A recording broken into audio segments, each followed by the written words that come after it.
तो गाइस आज का जो हमारा एपिसोड होने वाला है वो इस सीरीज का लास्ट एपिसोड जो है वो होने वाला है, क्योंकि अभी तक इस सीरीज के केवल 433 ही चैप्टर जो थे वो रिलीज हुए थे, जो कि मैंने सारे के सारे एक्सप्लेन जो है वो कर दिए हैं। तो कल से हम अपनी न्यू सीरीज को स्टार्ट करेंगे, जो कि यकीनन आपको बहुत ज़्यादा पसंद आएगी। तो चलो फिर आज का जो अपना एपिसोड है उसे स्टार्ट करते हैं। जैसा कि लास्ट एपिसोड के अंदर हमने देखा था, जो जीयूस होता है वो डर कर वहाँ से भागने की कोशिश जो होता है वो करने लगता है, लेकिन तभी जो जीयूहान होता है वो आकर जीयूस को पकड़ लेता है। और जीयूस को पकड़ने के बाद में जीयूहान जो होता है वो जीयूस से बोलता है कि क्या तुम्हें लगा था कि तुम यहाँ से बचकर भाग पाओगे। जो सुनते के साथ ही जीयूस जो होता है वो खुद की बॉडी को वहाँ पर सेल्फ डिस्ट्रॉय करने लगता है। और हम देखते हैं कि जीउस की जो बॉडी होती है वो तो वहाँ पर डिस्ट्रॉय हो जाती है, लेकिन उसकी सोल जो होती है वो वहाँ पर बच जाती है। और अब उसकी जो सोल होती है उसे जियोहान पकड़ लेता है, और उसे पकड़ने के बाद में अपने फादर की फोटो दिखाते हुए उसे बोलता है कि क्या तुम इस पर्सन को जानते हो। जो सुनते के साथ ही जीउस जो होता है वो हैरान होते हुए बोलता है कि ये तो वही पर्सन है, आखिर इसके साथ में तुम्हारा क्या रिलेशनशिप है। जो सुनने के बाद में जो जियोहान होता है वो उसे बोलता है कि चुपचाप मेरे सवाल का जवाब दो। जो सुनकर जीउस जो होता है वो उसको बताता है कि जो किंग थे उन्होंने यहाँ पर मुझे गारंटी दी थी कि वो मुझे दोबारा जिंदा रहने का चांस जो है वो ज़रूर देंगे, जिनमें से मेरा पहला टास्क ये था कि मुझे इस पर्सन के साथ में डील करनी होगी। इससे के अलावा मेरे पास में इसके बारे में कोई इन्फॉर्मेशन नहीं है। जो सुनकर जियोहान को और ज़्यादा गुस्सा आ जाता है, और वो गुस्से में उसे बोलता है कि क्या तुम्हारे पास में इसके सिवा और कोई भी इन्फॉर्मेशन नहीं है। जो सुनने के बाद में जीउस उससे बोलता है कि हाँ, उन्होंने बस मुझे केवल एक पर्सन को मारने के लिए बोला था, और एक पर्सन को ख़त्म करना मेरे लिए कोई बड़ा काम नहीं था। जो सुनते के साथ ही जो जियोहान होता है वो गुस्से में उसे बोलता है कि ठीक है, तो फिर मुझे बताओ कि आखिर वो किंग कौन था जिसने कि तुम्हें मारने के लिए उन्हें बोला था, मुझे उसके बारे में सारी इन्फॉर्मेशन दो। जो सुनते के साथ ही जियोस उसको बताता है कि जो मेरे किंग है वो पूरे के पूरे वेस्ट के ऊपर रूल करते हैं, यहाँ की सारी कमांड और जितने भी वेस्टर्न कौंसल है सभी के ऊपर उनका हक है कि तुम इसके लायक नहीं हो कि तुम उनके बारे में जान सको। जो सुनते के साथ ही जियोहान जो होता है वो गुस्से में उसकी जो सोल होती है उसे भी डिस्ट्रॉय कर देता है, और गुस्से में सोल को डिस्ट्रॉय करते हुए बोलता है कि अच्छा, तो वो यहाँ पर वेस्ट की सभी कमांडिंग और जितने भी कौंसल है उन सभी के ऊपर रूल करता है। ठीक है, मैं उस पर्सन को जरूर जो है वो ढूंढूंगा। और अब जियोहान को ऐसे गुस्से में देखने के बाद में उसके दोस्त जो होते हैं वो भी जियोहान के पास में आ जाते हैं, और यूनर जियोहान से बोलती है कि जियोहान तुम ठीक तो हो ना। तभी लोंग आउटयान जो होता है वो जियोहान से पूछता है कि जियोहान आखिर उस बंदे का क्या हुआ। जो सुनकर जियोहान बोलता है कि टेंशन मत लो, वो पहले ही हेल के अंदर जा चुका है। जो सुनकर जियोहान के जो दोस्त होते हैं वो उसे बोलते हैं कि आखिर उस किंग के बारे में क्या क्या ऐसा हो सकता है कि जो वो किंग है वो वेस्टर्न कौंसल के जो मेंबर है उन्हीं में से ही कोई एक है। जो सुनते के साथ ही जो जियोहान होता है वो भी गुस्से में बोलता है कि हाँ बिल्कुल, मुझे भी यही लगता है, इस चीज़ के ऊपर बिल्कुल भी शक जो है वो नहीं किया जा सकता। जो सुनकर यूनर आगे आते हुए जियोहान से बोलती है कि जियोहान, ये मैटर जो है वो बहुत ज़्यादा इंपॉर्टेंट है, मुझे लगता है कि हमें जो टीचर है उन्हें इस बारे में रिपोर्ट कर देनी चाहिए, जिसके बाद में हो सकता है कि हमें थोड़ी बहुत और इन्फॉर्मेशन मिले। जो सुनकर जियोहान अपने फादर के बारे में याद करने लगता है, और अपने मन में सोचता है कि फादर, मैंने आपके हत्यारों को मार दिया लेकिन अभी भी बहुत सारे बचे हुए हैं, मैं उनमें से किसी को भी जिंदा नहीं छोड़ूंगा। और जियोहान के इतना सोचते ही यूनर बोलती है कि जियोहान, मुझे लगता है कि अंकल इस चीज़ से काफ़ी ज़्यादा खुश होंगे। जो सुनते के साथ ही लियांशु भी बहुत बोलता है कि हाँ बॉस, आपको बिल्कुल भी उदास जो है वो नहीं होना चाहिए, मुझे भी यकीन है कि अंकल कहीं ना कहीं से इस चीज़ को देख रहे होंगे, और वे इस चीज़ को देखकर खुश हुए होंगे कि उनके बेटे ने उनकी मौत का बदला ले लिया। और इतना बोलकर लियांशु जियोहान के पास में आकर बहुत ही फनी तरह से बोलता है कि बॉस, जो ज्यूस था वो सभी गोड्स का यहाँ पर लीडर था, तो इसीलिए इसके पास में ट्रेजर तो जरूर होगे। जो सुनकर जियोहान बोलता है कि हाँ बिल्कुल। जो सुनकर लियांशु बोलता है कि चलो तो फिर चलकर उन ट्रेजरों को लूटते हैं। जो सुनकर अब जियोहान जो होता है वो अपने मन में सोचता है कि मेरी ये अपनी पिछली लाइफ के बारे में याद है, जब किसी को यहाँ से एक ट्रेजर मिला था जिसकी मदद से जो सोल थी उसे दोबारा से रिशेप दिया जा सकता था। तो क्या इसका मतलब ये हो सकता है कि वो ट्रेजर जियूस के टेम्पल के अंदर हो। और इतना बोलते के साथ ही जो जियोहान होता है वो अपने बीस्ट के बारे में याद करने लगता है, और मन में सोचता है कि चैंगमिंग, तुम्हें टेंशन लेने की कोई ज़रूरत नहीं है, मैं जल्दी ही तुम्हें इस वर्ल्ड के अंदर वापस जो है वो लेकर आने वाला हूँ। और जियोहान के इतना बोलते के साथ ही हमारा व्यू जो होता है वो जीउस के ट्रेजर हॉल के अंदर आ जाता है, जहाँ पर कि हम देखते हैं कि बहुत सारे ट्रेजर जो होते हैं वो वहाँ पर रखे हुए होते हैं। तभी लियांशु का ध्यान जो होता है वो वहाँ पर रखे हुए एक आई जैसे ट्रेजर के ऊपर जाता है, जिसे देखकर वो बोलता है कि बॉस आखिर वो क्या है। जिसे सुनकर जियोहान उसको बताता है कि ये आई ऑफ इनकारनेशन है, जो कि एक सुप्रीम ट्रेजर है जिसकी मदद से जो सोल है उसे भी रीशेप दी जा सकती है।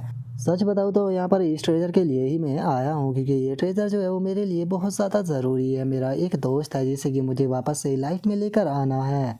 और अब इतना बोलकर जियोहान उस आई को उठा लेता है, और अपने मन में सोचता है कि मुझे यकीन है कि जो एंजल रिइंकार्नेशन पूल है वो भी इसी सीक्रेट रियलम के अंदर जो है वो होना चाहिए, जहाँ पर कि इस बाकी का प्रोसेस किया जाएगा।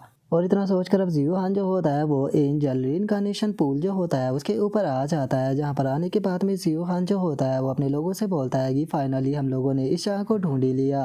जो सुनकर लियांगशु बोलता है कि बॉस क्या यही एंजल रीइंकार्नेशन पूल है। जो सुनकर जियोहान उसे बोलता है कि हाँ, इसी की मदद से मैं जो चैंग मिंग है उसे दोबारा से जिंदा करने वाला हूँ। जो सुनकर वे लोग पूछते हैं कि चैंग मिंग कौन है। जो सुनकर जियोहान अपने मन में सोचता है कि मैं इन लोगों को अभी अपनी पास्ट लाइफ के बारे में नहीं बता सकता हूँ, तो इसीलिए मुझे यहाँ पर कोई अच्छा रीज़न जो है वो ढूंढना होगा।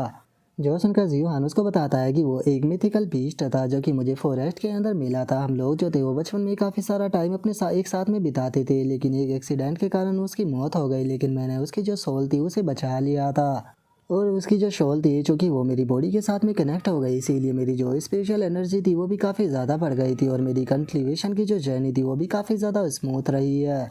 जो सुनकर लोंग आउट यान जो होता है वो बोलता है कि अच्छा, मैं समझ गया, आपने उसका पहले भी इस्तेमाल किया था। मैंने ये लगा था कि शायद वो जिंदा होगा, लेकिन लगता है कि उसकी फिजिकल बॉडी मर चुकी है और बस उसकी सोल ही जिंदा है। जो सुनते के साथ ही जो जियोहान होता है वो उसे बोलता है कि अरे नहीं, ऐसा नहीं है, वो स्पिरिचुअल स्टेट के अंदर है। ऐसा तुम कह सकते हो कि वो लाइफ एंड डेथ के बीच में है। और सच बताओ तो उसी ने ही मुझे जो रीइंकार्नेशन पूल था उसके बारे में बताया था, ताकि मैं रीइंकार्नेशन पूल की मदद से उसे दोबारा से लाइफ में जो है वो लेकर आ सकूँ। और इतना बोलते के साथ ही जियोहान वहाँ पर अपनी पावर का इस्तेमाल करने लगता है।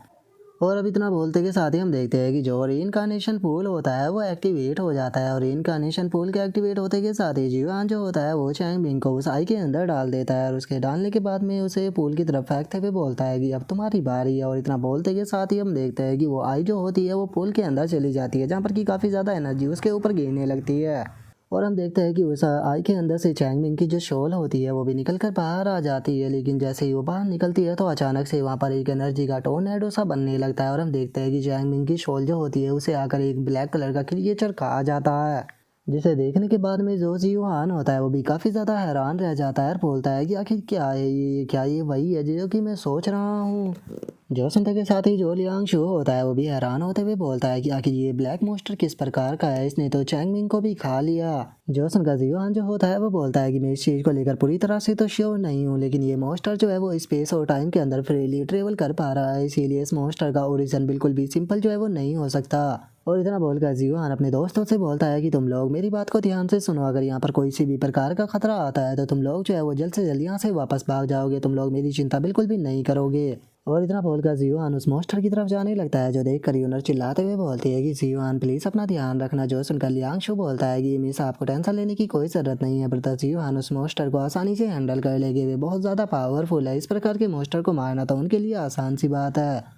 और उसके इतना बोलते के साथ ही हम देखते हैं कि जियोहान जो होता है वो उस मॉन्स्टर के पास में जाने लगता है और उस मॉन्स्टर के पास में जाते हुए बोलता है कि यहाँ का जो टाइम फ्लो है वो बाहर के मुकाबले काफ़ी अलग है, लेकिन उसके बाद भी इस चीज़ से कोई फर्क नहीं पड़ता। और इतना बोलते के साथ ही जियोहान अपनी जो सोडे होती है उन्हें निकाल लेता है और सोडो को निकालते के साथ ही सीधे जो वो मॉन्स्टर होता है उसकी तरफ अपनी सोडो को शूट कर देता है। और हम देखते हैं कि जियोहान की जो सोडे होती है वो जाकर उस मॉन्स्टर की बॉडी के अंदर घुस जाती है, लेकिन तभी कुछ अजीब होता है और वो मॉन्स्टर जो होता है वो जियोहान की ही जो सोडे होती है उन्हें कंट्रोल करने लगता है, जिसे देखते के साथ ही जियोहान जो होता है वो भी अपनी चारों तरफ एनर्जी का बैरियर बना लेता है और जियोहान की ही जो शोडे होती है वो आकर सीधे उसके बैरियर से टकरा जाती है, जिसके बाद में अब जो वो मॉन्स्टर होता है वो भी चलकर जियोहान जो होता है उसके सामने आ जाता है। और हम देखते हैं कि अचानक से ही उसकी बॉडी के ऊपर रेड कलर का एक निशान सा बनने लगता है, जिसे देखते के साथ ही जियोहान अपने पंच को तैयार करते हुए बोलता है कि ठीक है, अब तुम इसके स्वाद को चखो। और इतना बोलते ही जियोहान उस रेड कलर की जगह पर जाकर एक खिंचाकर पंच मारता है, जिस कारण हमें वहाँ पर काफ़ी तगड़ा धमाका जो होता है वो भी देखने के लिए मिलता है। और अब उस धमाके को देखने के बाद में जियोहान जो होता है वो बोलता है कि बताओ तुम्हें ये टेस्ट जो है वो कैसा लगा। और जियोहान के इतना बोलते ही हम देखते हैं कि वो मॉन्स्टर जो होता है वो अपनी आंखों को ओपन कर लेता है और जैसे ही वो अपनी आंखों को ओपन करता है तो उसकी आंखों से एनर्जी निकलना शुरू हो जाती है। और केवल उसकी आंखों से ही नहीं, जो वो रेड कलर का निशान होता है उसके अंदर से भी अजीब प्रकार की एनर्जी निकलने लगती है, जिसे देखकर जियोहान हैरान होते हुए बोलता है कि ये तो टाइम की पावर है। और अब जियोहान के इतना बोलते के साथ ही हम देखते हैं कि वो मॉन्स्टर जो होता है वो वहाँ पर अपना रियल रूप में आने लगता है और उसका रियल रूप जो होता है वो देखने में एक बिल्ली की तरह लग रहा होता है। और उस मॉन्स्टर के रियल रूप को देखने के बाद में जो जियोहान होता है वो भी हंसने लगता है, रास्ते में बोलता है कि वो जैसा कि एक बीस्ट ऑफ टाइम से उम्मीद की जा सकती थी, जितना मैंने सोचा था तुम मुझसे भी ज़्यादा पावरफुल हो। इसका मतलब ये फाइट जो होने वाली है वो बिल्कुल भी बोरिंग जो है वो नहीं होने वाली, इस फाइट के अंदर मुझे भी काफ़ी ज़्यादा मज़ा जो है वो आएगा। और अब जियोहान के इतना बोलते के साथ ही हमारा आज का एपिसोड जो होता है वो यहीं पर ही कंप्लीट हो जाता है। तो नेक्स्ट एपिसोड के अंदर देखेंगे कि आगे क्या होता है। अगर आप लोगों को वीडियो अच्छी लगी हो तो लाइक करना, चैनल को सब्सक्राइब करना। मैं मिलता हूँ नेक्स्ट एपिसोड में, तब तक के लिए बाय बाय गाइस।